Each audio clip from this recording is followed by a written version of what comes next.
Thank you, Ustazah, for the lecture. So now we are going to proceed to the panel discussion. And if you have any inquiries based on the topic given, please feel free to ask the speakers. Our mics are ready, and you can just ask your heart's biggest problem, or you might be facing last year, or the issue is somehow bothering you. You can just ask away, okay?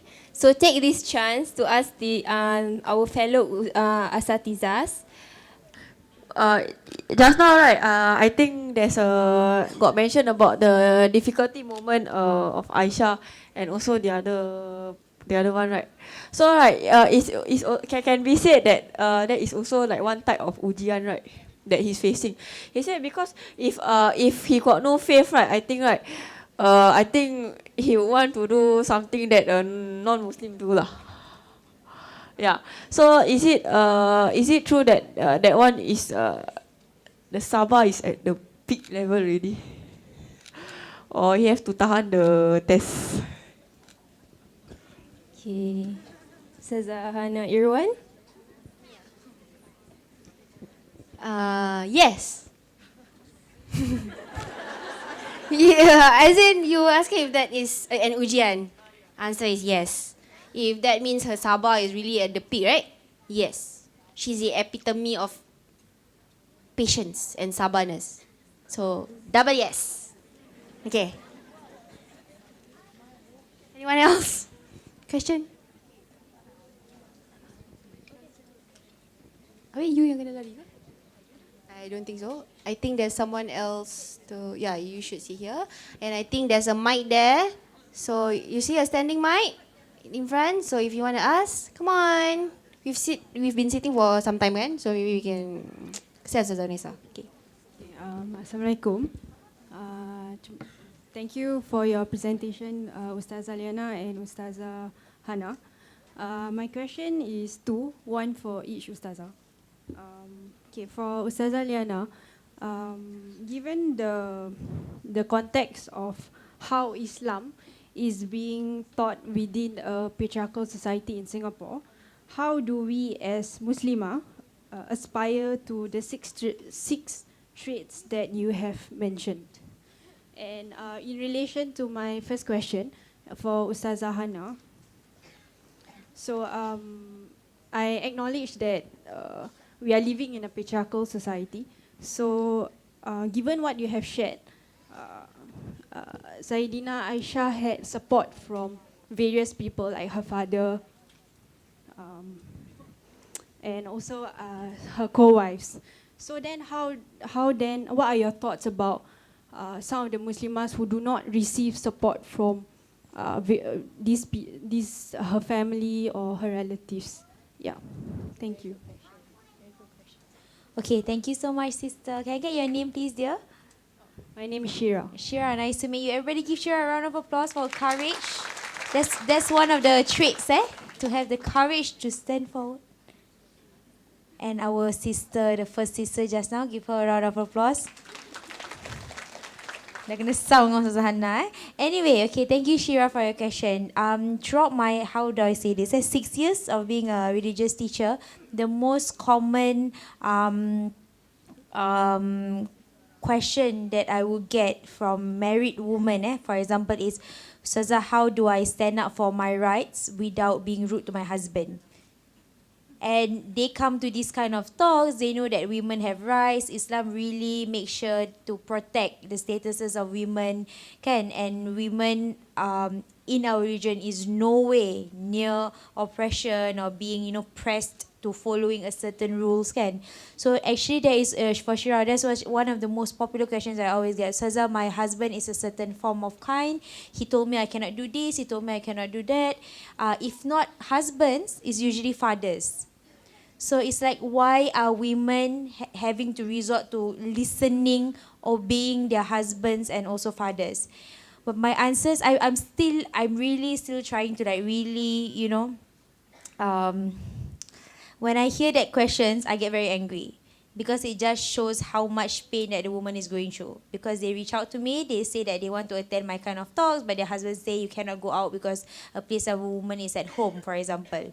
Okay, so my angle for these kind of cases would usually be if it has gotten to a point where every single fiber of your rights is being taken away, if it has gotten to a point where you hate religion because of your current situation, you need to identify what is the true religion and what is the wrong practices of people who think they know about religion. They are two very different things. Our religion is, I'm scared. Is that the shakiness of the ground? Is this just now, shaking? What's happening? Right? Are we safe? Exactly. Are we safe? What? Sorry? There's a concert upstairs. What is it? K-pop concert? Sorry? Level 4. So Tamil concert. Oh, so that one lah. That could be the reason. The Tamil concert. So I assume is that one that cannot focus. I'm like scared. I want to talk about women's rights, then suddenly like, what if all of us now is like Tamil? Is Tamil? Okay, why am I doing that? I have no idea. Yeah, sure. So it's very. I'm sorry. Now I'm shaking. Sure, where are you? I cannot see you. But it's very clear. You guys have to try to understand that if these people who are practicing religion in a way that they are making you doubt whether or not is this really fair or not, then that's where you need to start doing something. If you continue saying that, oh, I cannot do anything, I don't have a voice, I have to obey my husband because I don't know, that famous thing that guys say that in the heaven lies in their feet of husband, things like that, right? If you know there's something wrong, if you know that you're not being treated right, if you know that your justice is not being given to you, it's shaking again. It's a sign, guys. It's a sign that you have to do something about it. Okay, there's counselors, there's therapists, there's asatiza that are going to help you out. There are many ways. So I don't think I did justice for that question. I think I'm going to get Sahana to answer more. We're just like, can't get over the shaking. So, Shira, to answer your question, yes, Aisyah radiallahu anha was able to challenge the patriarchal norms of the society and really challenge that because, yes, she had the support of Abu Bakar, her father, and she had the support of Prophet sallallahu alaihi wasallam himself, right?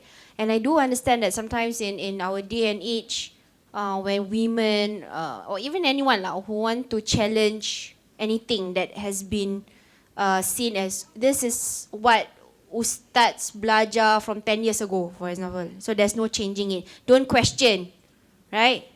Or when you, but isn't it like this? Menjawab, that kind of thing, right? So we know these are things that it's funny if you hear it, but we know that this happens, right? My advice for you would be don't give up. Widen your circle of people whom you seek knowledge from. Okay, don't just learn from one source. Okay, learn from different sources, but credible sources. Okay, hashtag ERS. Yeah, sorry.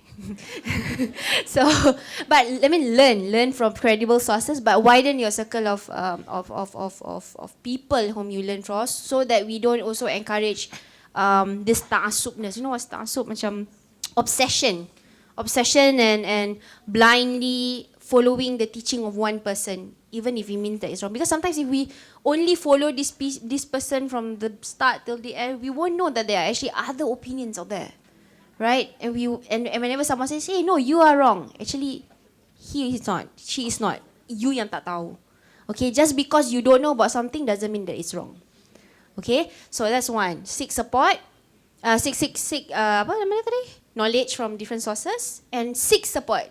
Seek support from those around you. I mean, there are also people. I mean, if you only know that there are also people like you, who want to find answers, who do not get such support as well. So you're not alone in this journey, and always remember that just like how the Prophet ﷺ has supported Aisyah, he would also have supported you if that was what you wanted. If that was what you pursued for. Okay. So I hope that answers your question. Okay, any questions? If you have questions, you can mention your name first, okay? Okay, all right. Just now you were saying that we have to look out for different sources of information, right? So how is it that we find the right answer from that different sources? Sometimes we just want to believe the one that we want to hear. Yes. Correct? Kita nak dengar apa yang kita nak je kan. So how do we get the right answer from the different sources? That's a very good question. How do we get the right answer? Well, there's no fast rule to it, right? I mean, there's tepuk. Tepuk. Okay, this is like, okay, one major clap for everyone who have asked question and will ask question. You're gonna be clapping every time. Okay, one major clap. Okay, so basically, there's no fast rule to it. Basically, but what I want to say is, there could be many versions of truths, right? In a sense that, because, okay, for example, in fake, right? Fake is always something that is changing, contrary to some people's belief that if it's A, it's A. It's either black or white. There's no shades of pinks in between. No, just because it's my favorite color. But that means it's an extreme, either one or one. But that's not fake, and that's not Islam. Okay, Islam is also, it takes into consideration the context of the situation, the norms of society, that particular specific conditions, exclusive to that person, which is also interesting. That's why when we look at the hadiths of Prophet ﷺ, this is an example that I always use in my talks, but I think it's very relevant. One of the most popular questions that was always asked to the Prophet is, what is the best amalan that Allah would love? What is the best act that Allah would love? Or the best act in Islam, because I want to do more of it. Right? So that's the most popular question. And if you were to see, there are many, the Prophet would answer differently to different people. And why is that? It's not because the Prophet was forgetful. I was like, what did I answer yesterday? I give you a new answer. Of course not. Right? But because it shows how the Prophet was a leader who understood the mustafti, the one asking. Okay, and he also knew the person and his conditions to the point that he was able to give the best advice possible to this person. Okay, so for some people he says it's about praying on time. For others he says it's about serving your parents. For others he says to just keep silent, right, until you have something good to say. Right, and these are all truths. These are all truths that are true. You know what I mean? Okay, and likewise, there was an incident where, for example, there were two Sahaba, right? They did tayammum, and then after that they saw water, and then they said, "Do we have to ambil wudu again?" So then one said no need, and the other one said go, and then they met the Prophet, and the Prophet said, "Both of you, right? Right? Padahal macam, how is it possible? Mestilah, either you ambil wudu or," because the Prophet wanted to demonstrate sometimes there's no such thing as yes or no. Both. There are spectrums of things. Okay? So do your research, ask, and sometimes the people whom we ask and seek knowledge from, they don't know us in the way that the Prophet knows us. They give answers based on their own assessment of whatever little information that you have given them. Or they base it on whatever knowledge that they have written from the books or whatever experiences. So you take all these answers and then you assess which one is the best for you, which one fits your situation best.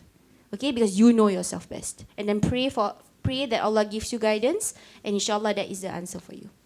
Okay?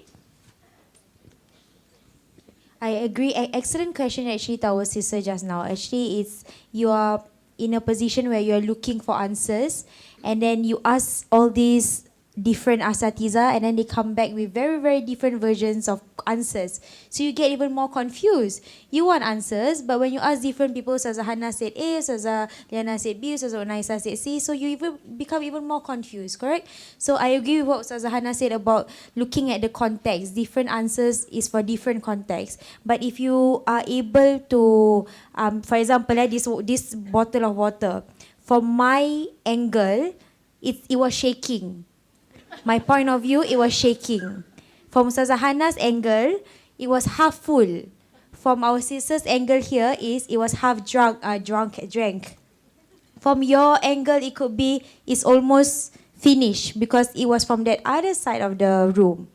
So all versions are true, which is what exactly Ustazah Hana said. From my angle, it was shaking. Ustazah Hana said it was half drank by somebody. From your angle, it was almost finished because that was how you look at it. But the key is, after you find out all these answers from different asatiza, you find the common factor. There can be different versions for the branches, but the main pointers would also go back to one main source usually. So find the common answers that are given or shared by all these different asatiza, and that's where it can actually help you to convince yourself that it's not only one asatiza that said this as version A. Multiple asatiza said this as version A. So the more common answers you get, the more it can actually really help you to convince yourself that that could potentially be the right answer for that question. So search more, ask more. The more you ask, the more common answers you are going to get. So inshallah that is one of the steps that I can suggest to everyone. Okay, another question. My question is a bit controversial lah, yeah. Actually, we would like to know how old was Aisyah. I also want to spill Asatiza Aisyah when she got married to Nabi Muhammad. So why is this a problem? It is because others who do not understand Islam enough have called our Nabi Muhammad, astaghfirullah, a pedophile, right? So can we know more so that we are more knowledgeable about this and can answer others to the best that we can? Okay, I'll answer first and then you are going to wrap up with more answers. Okay.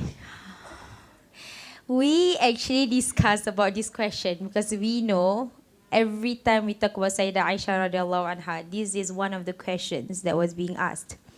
My answer comes in two different forms, okay? So Zahana will answer her version.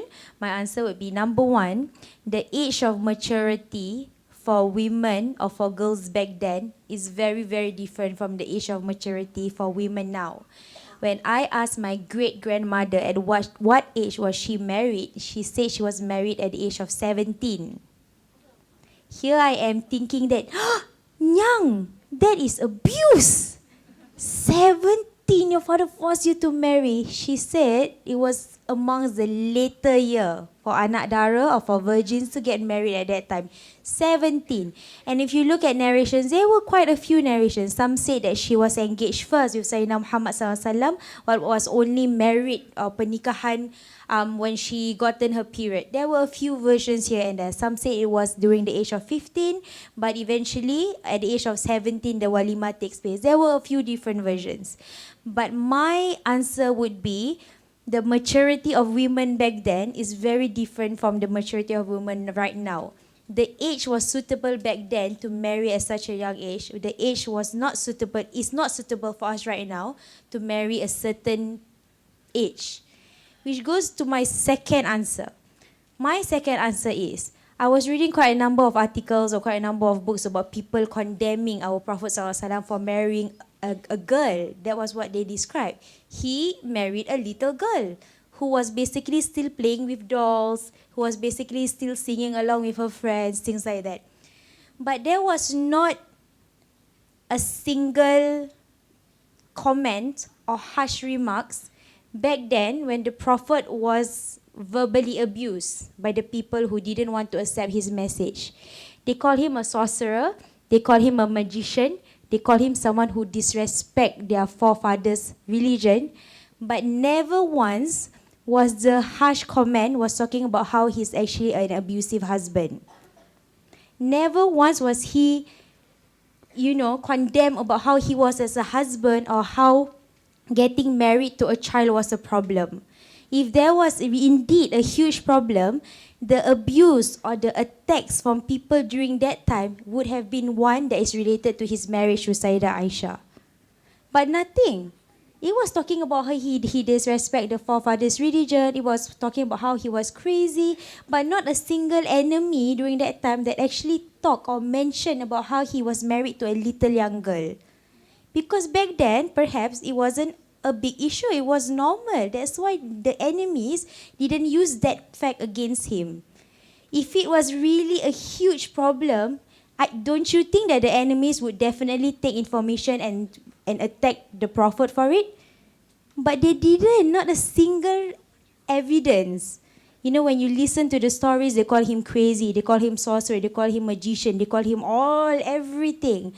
But nothing was talking about how he was an abusive husband and how it was very wrong for someone to actually marry a little girl at such a young age. So my answer would be that too. I don't know what Ustazah Hana is going to answer, but that was my version basically. Yeah, I agree. Yeah, because we actually discussed, right? And we knew, we were hoping that it wouldn't come out, but this courageous lady actually stood up and asked maybe questions that we all have, but we don't really, macam malu-malu lah nak tanya, you know, or is it inappropriate to ask such a question? So yes, I agree with Liana that, Ustazah Liana. One of the very possible explanations is that the context back then, it was okay for such marriages to happen, right? Which was why it was never a point of contention until very recently. And we can see it even amongst like our societies and other societies that were not even dated even back then, right? How that was also common amongst, you know, young girls to marry even if they come from different societies at a later time. Okay? And what I think one of the main concerns of early marriages will be how it will be problematic for the girl's growth in terms of her development as an independent woman, as someone who, because she'll be shortchanged in terms of her education opportunities. You know, right now maybe like, and that is crucial, right? Especially in our context, right? But obviously, as we've seen, she grew up to be all this wonderful woman with all these traits that we have mentioned. She grew up in the best possible environment there was for her, and that means the marriage that she had was a happy one for her. Okay, so the context, one answer is possibly that was the context. Okay, and the proof of it is like how people didn't use it against the Prophet. They said a lot of nasty things about him, but never the point that, you know, he married a child, if that was a problem. Another one is that if you were to look at the works of more contemporary scholars, they are actually even questioning whether that age of 9 is actually the real age. Because they say that, you know, if you were to calculate, you do some certain calculations, you know how history, right? Sometimes we get, you know, facts jumble up, especially if it's about numbers and all. So they say if you were to do actual calculations, she is actually older than that age. So there are versions, but I think what we can conclude is we know that there weren't any harsh criticisms on that, either because it was accepted or the fact that actually she was actually older than that. And I think I hope that is an answer that is okay to you, because I think I'm convinced by that answer. Assalamualaikum to the three mashallah ustazahs. So I'm Shikin. Actually, I just want to ask, how can we motivate? Because there's some of my friends who actually, so they said, I want to go to, you know, want to join back madrasah, but I malu. Ada yang cakap like they want to go to classes, but they feel that they macam dorang tak layak. So actually, because I think that my words of encouragement is not enough. Like I said, I also feel lacking when I also don't feel layak when I first attend to Ustazah Liana's class. But I said to them, I lawan itu perasaan. So like I think it's not enough lah. So I need those answers from the asatizahs. Thank you. The sister with the purple scarf just now. Salam Ustazahs. This question I open up to both of you. My name is Farhana. Now there's this famous belief that women are told to be demure and docile. So in fact, we can't be critical. In fact, whenever we voice our opinion, we are considered to be crossing the line. So, but yeah, if you look at Sayyidina Aisyah live, she's critical, she's feisty, she voiced out her truth in her own true way.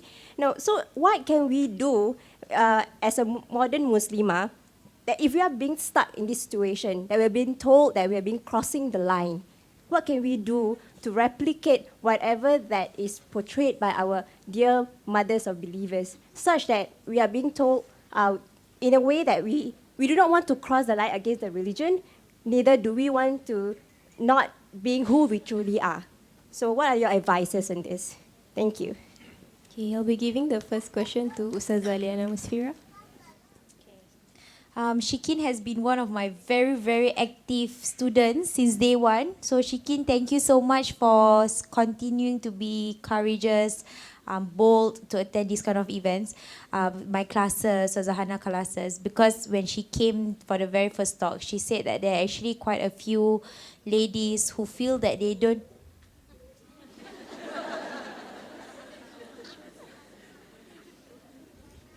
they feel that they don't deserve to be in such a circle because they are lacking in knowledge, they are so disconnected from God.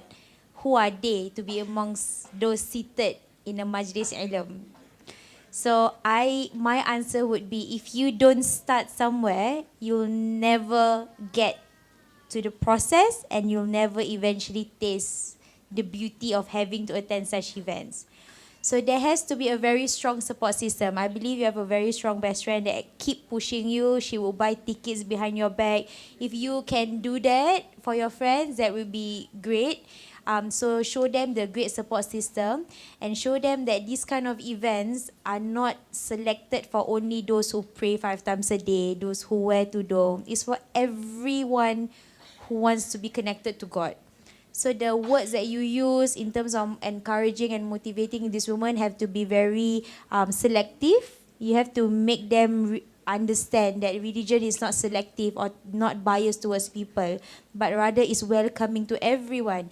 No matter how much you have sinned, God is still there, merciful towards you. No matter how much you feel that you have forgotten about Allah, God's forgiveness is still very vast for you. So the kind of words that you give for your friends needs to be very suitable with them. Number 2, they need to have that constant support. Bring them, make sure, or book for them a ticket. Maybe it could be financial. That's why they are putting it as an excuse that they don't deserve to be here. So there's a lot of angles that you can do. Continue what you're doing, and I hope you doa banyak-banyak. You pray a lot that their hearts will be open to attend such events, inshallah. Okay, so Sahana. Yeah, I mean, just to quickly address that question. I mean, I don't know, like, people would say that, like, tak layak pergi belajar. I don't know if, does that actually, people do say that? I mean, if you dah layak belajar, then, I don't know, like, the reason why we want to belajar because we all want to learn, right? So, tak logic, tak apa. So, okay, so I'll just answer that question. So, about being demure and gentle, I cannot answer that question because I'm very demure. And I'm extremely gentle. I'm very, anyone who knows me would know that I'm the complete opposite. Right? And you can probably see a glimpse of that. And I question a lot too. Like even at work, I work in Office of the Mufti, I question my boss, my deputy mufti, mufti even, right? And they're all okay with it. Because we know that this perception that women need to be docile, women need to be sami'na wa ata'na, gitu, that is not the image of a woman that Islam wants to be. It's probably image of patriarchal Muslims. Misogynist Muslims want you to be like that, but not Islam wants to be. And it's proven by the story of Aisyah and how she was encouraged by the Prophet ﷺ himself. Right? Of course, in questioning, in asking, in challenging, there are always adab in doing so. I think that's something that we need to emphasize. You can't be like, apa, you don't know anything, it cannot. Even in being critical, what did the Prophet say? Remember the lesson that the Prophet taught Aisyah? Be? Wow! You remember, I'm so proud. So, compassion, right? Be compassionate, right? Even in your challenging, in being feisty, even in whatever, have compassion. Okay, don't be challenging to the point that it's unreasonable or things like that. Even if you are right, have compassion. Okay, so I think that's the cue, and that's the main guideline that we need to kind of follow. Okay, so if people say don't question, tak apa. It's okay. I still want to question because the Aisyah question and the Prophet was okay with that. Okay? Right. Sahana is very happy when somebody remembers her pointers. I believe I 100% agree with what she was saying. I just want to share the difference between the approach. If we have something that we truly believe in and we know that it's wrong for a certain situation to take place, so we want to stand up for our right, but we don't want to do it in the wrong way. So I just want you to tonight, before you sleep, try to identify the difference between rude and firm.